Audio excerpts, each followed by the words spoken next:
वैसे तो इंडिया और गल्फ़ में काम करना दोनों का अलग-अलग फ़ायदा और अलग नुकसान भी है, लेकिन सबसे ज़्यादा जो फ़ायदा हमको नज़र आता है गल्फ़ में काम करने का वो ये है कि यहाँ पे लोग डिसिप्लिन में रहना सीख जाते हैं। चाहे अपने गाँव में, अपने शहर में चाहे जितना भी बदमाश क्यों ना हो, लेकिन यहाँ आने के बाद वो डिसिप्लिन में रहना सीख लेता है।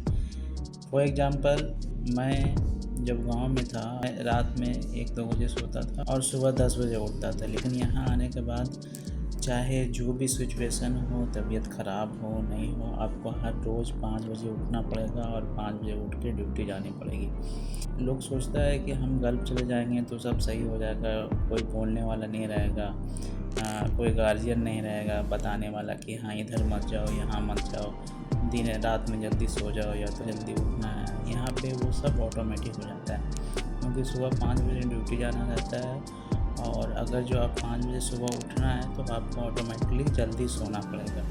ऐसा नहीं है कि हम रात में 12 बजे के बाद सोएंगे फिर 5 बजे उठ के ड्यूटी जाएंगे, उसमें नींद पूरा नहीं होगी। और ये रोज़ का है, एक दिन का नहीं है कि हाँ एक दिन लेट सो लिए और सुबह उठ के ड्यूटी चले गए, दूसरे दिन सो के मेकअप कर लिए, क्योंकि हर दिन का होता है, इसीलिए रात में ज़्यादा देर तक जागना पॉसिबल नहीं होता है। रात में लोग 9 बजे से 10 बजे तक सो ही जाते हैं, तकरीबन लोग सो ही जाते हैं, क्योंकि सुबह ड्यूटी जाना होता है। तो ये डिसिप्लिन गल्फ़ में अगर जो आप रहते हैं तो ये डिसिप्लिन लोगों को सिखा देता है। टाइम पे खाना खाना, टाइम पे ड्यूटी जाना, मतलब सब कुछ टाइमली होता है, क्योंकि टाइम ही नहीं बचता है।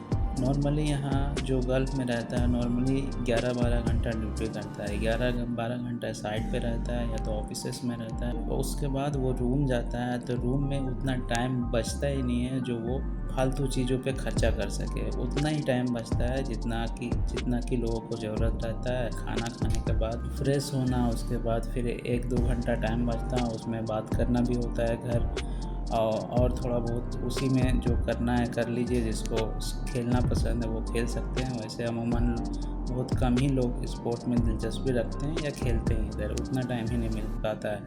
उसके बाद टाइम हो जाता है सोने का तो फिर लोग सोने चले जाते हैं। तो यही कहने का मतलब है, यहाँ लोग आता है तो डिसिप्लिन में रहना सीख लेता है। जहाँ से मैं हूँ, मेरे गांव से तकरीबन 80-90% लोग गल्फ़ में ही रहते हैं, और वहाँ का ये कहावत है कि अगर जो लड़का कितना भी बदमाश हो गया तो बोला जाता है उसको गल्फ़ भेज दो, वो सुधर जाएगा। और ऐसा होता भी है, जो गल्फ़ आता है वो सुधर ही जाता है, चाहे इंडिया में कितना भी इनडिसिप्लिन क्यों नहीं रहता वो लड़का, लेकिन यहाँ आने के बाद डिसिप्लिन में रहना सीख लेता है। रिस्पॉन्सिबिलिटी क्या चीज़ होती है यहाँ समझ में आता है, क्योंकि यहाँ हर एक घंटे का पैसा दिया जाता है। और यहाँ इंडिया जैसा ये यहाँ जॉब नहीं है कि हाँ आज मन नहीं कर रहा है तो ड्यूटी नहीं जाएंगे, क्योंकि ड्यूटी आपको जाना ही पड़ेगा। बहुत कम लोग यहाँ पे एब्सेंट मारते हैं, क्योंकि एब्सेंट का कॉन्सिक्वेंसेस थोड़ा ज़्यादा भुगतना पड़ता है, ज़्यादा नुकसान उठाना पड़ता है। इसीलिए लोग यहाँ पे एब्सेंट कम मारते हैं, ना के बराबर ही लोग एब्सेंट मारते हैं। तो चाहे जो भी सिचुएशन हो ड्यूटी जाना पड़ेगा, इन डिसिप्लिन में रह के आपको सब कुछ करना पड़ेगा। तो यही आज का मेरा थॉट्स था, सोचा आप लोगों के साथ शेयर कर दूँ। तो ये मेरा छोटा सा ब्लॉग है।